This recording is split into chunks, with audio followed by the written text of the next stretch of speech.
Ẹ káàsán o, ìròyìn ní ṣókí là ń mú wá sí etí ìgbọ́-yín láti iléeṣẹ́ Miliki 101.3 FM.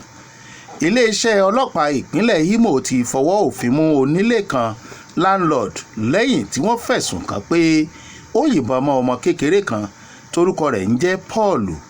Ọmọ náà jẹ́ akẹ́kọ̀ọ́ iléèwé girama Urban Secondary School.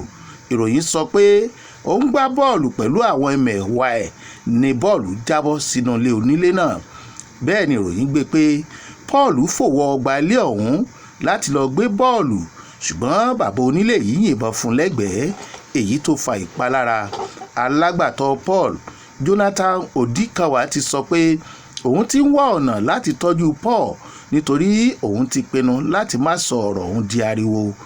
Alukoro ọlọ́pàá ìlú Imo, Henry Okoye, jẹ́rìí sí ọ̀rọ̀ náà tí wọ́n sì fọwọ́ òfin mú onílé náà. Iléeṣẹ́ ọlọ́pàá ìpínlẹ̀ Adamawa ti fọwọ́ òfin mú arákùnrin Abdulazeez Mohammed, ẹni ọdún 35, tó fipá já ìbálẹ̀ ọmọ ọdún 5 ní ìpínlẹ̀ Adamawa. Alukoro àwọn ọlọ́pàá ìpínlẹ̀ ọ̀hún, CSP Sulaiman Nguro, ṣàlàyé pé ìgbìyànjú láti gbógun ti ìwà ìfìyàjẹni àti ìwà ìfipábánilòpọ̀ ló ṣe pàtàkì sí kọmíṣánná ọlọ́pàá ìpínlẹ̀ ọ̀hún, Dankwabo Maurice. Nínú ọ̀rọ̀ náà ni wọ́n ní ọ̀gá ọlọ́pàá ti da àwọn ọlọ́pàá agbègbè Mubi sí ibi ìṣẹ̀lẹ̀ ọ̀hún. Ó yànnàná ọ̀rọ̀ náà pé afurasí ọ̀hún ti jẹ́wọ́ pé òun hùwà ẹ̀ṣẹ̀ náà, àwọn ọlọ́pàá sì ti kéde wípé ìwádìí ń lọ lọ́wọ́.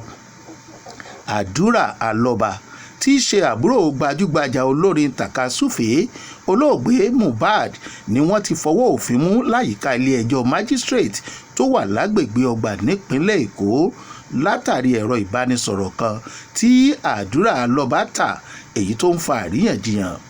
Òṣèré àgbéléwò Yomi Fabiyi ti kọ́kọ́ fẹ̀sùn kan Àdúrà pé ó ń béèrè owó tó tó mílíọ̀nù 3 náírà lọ́wọ́ òun lórí pé ẹ̀rí wà lórí ikú tó pa Mohbad, ṣùgbọ́n Àdúrà ní irọ́ ni o. Ó ṣàlàyé pé Àyìndé tó ń ta ẹ̀rọ ìbánisọ̀rọ̀ náà fún, ìyẹn ẹni tí Alọ́ba Àdúrà ta ẹ̀rọ ìbánisọ̀rọ̀ náà fún, ló wá ń bá Yomi Fabiyi sọ̀rọ̀ lórí ẹ̀rọ ìbánisọ̀rọ̀ ọ̀hún.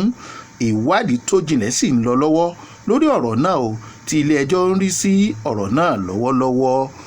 Èyí ni ìròyìn ní ṣókí láti iléeṣẹ́ Miliki 101.3 FM. Ẹ kú iṣẹ́ òní, ẹ máa yáṣẹ́ o.